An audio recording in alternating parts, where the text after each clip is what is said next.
teman-teman semuanya, selamat pagi dan selamat hari Minggu. Sebelum kita renungan pagi, marilah kita bersatu di dalam doa. Allah Bapa kami, sabdamu adalah pelita di kala gelap dan tongkat di jalan yang licin. Pada saat ini kami akan membaca dan merenungkan sabdamu. Bersabdalah, kami akan mendengarkannya. Penuhilah hati kami dengan sabdamu, bukalah telinga kami supaya dapat mendengarkan bisikanmu yang halus. Bapa, sabdamu adalah kebenaran. Bersihkanlah budi kami dari pikiran-pikiran yang mengacaukan dan hati kami dari keinginan yang menyesatkan. Jagalah mata kami, jangan sampai disilaukan oleh barang-barang duniawi. Sebaliknya, semoga kami selalu rajin mengumpulkan harta yang tak akan musnah. Ya Bapa, sabdamu penuh daya pembaharu, baruilah kami dengan sabdamu yang akan kami renungkan ini. Amin.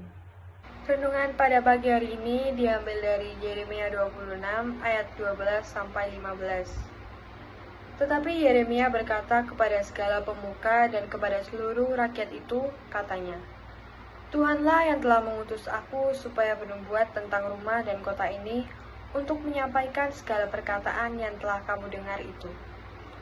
Oleh sebab itu, perbaikilah tingkah lakumu dan perbuatanmu, dan dengarkanlah suara Tuhan Allahmu, sehingga Tuhan menyesal akan malapetaka yang diancamnya atas kamu. Tetapi aku ini sesungguhnya aku ada di tanganmu, perbuatlah kepadaku apa yang baik dan benar di matamu.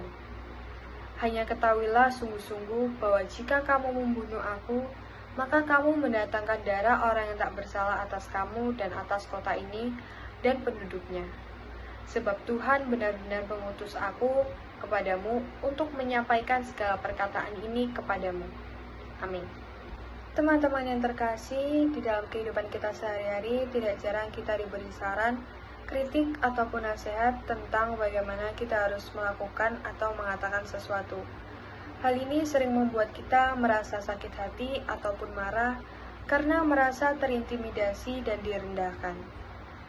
Di dalam pemberitaannya, Yeremia tidak segan-segan mengkritik atau mengancam siapapun yang salah, termasuk mengancam para pemimpin Israel, baik pemimpin pemerintah maupun pemimpin agama. Yeremia pun sangat berani melawan segala bentuk ketidakadilan yang terjadi di Israel, termasuk memberitakan hukum Allah yang akan mereka terima apabila mereka tidak bertobat. Misalnya seperti pemberitaan Yeremia di pasal 26 ayat 6. Maka aku akan membuat rumah ini seperti Silo, dan kota ini menjadi kutuk bagi segala bangsa di bumi. Di dalam bacaan pertama, Yeremia menyampaikan pesan nubuat peringatan dari Tuhan untuk seluruh penduduk Yehuda. Ketika nubuat itu disampaikan, para tetua kota itu sentak terintimidasi dengan teguran-teguran tersebut dan berkata, orang ini patut mendapatkan hukuman mati, sebab ia telah bernubuat tentang kota ini seperti yang kau dengar dengan telingamu. Seperti yang terjadi dewasa ini, tidak semua orang terbuka terhadap kritik. Banyak yang merasa terganggu dan mengancam balik, bahkan mengancam Yeremia.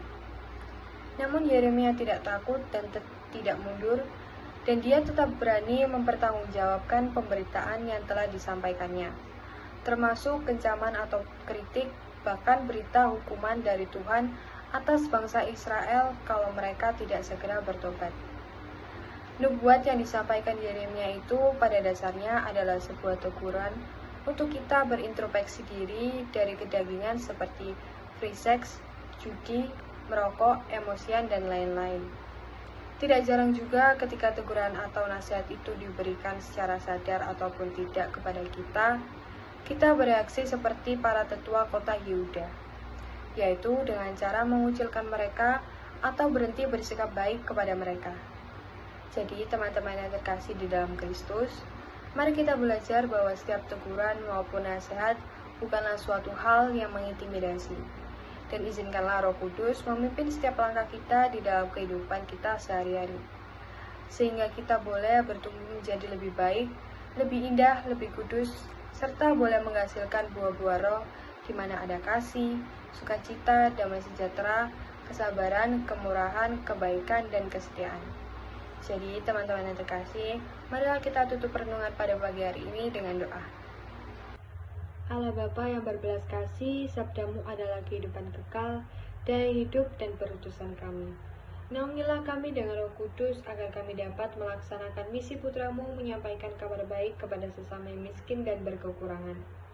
Semoga daya sabdamu yang kami wartakan menyembuhkan sesama yang sakit, menghibur yang berduka cita, meringankan yang berbeban berat, meneguhkan yang lemah imannya, memberi harapan baru bagi yang putus asa. Demi Kristus Tuhan kami, amin.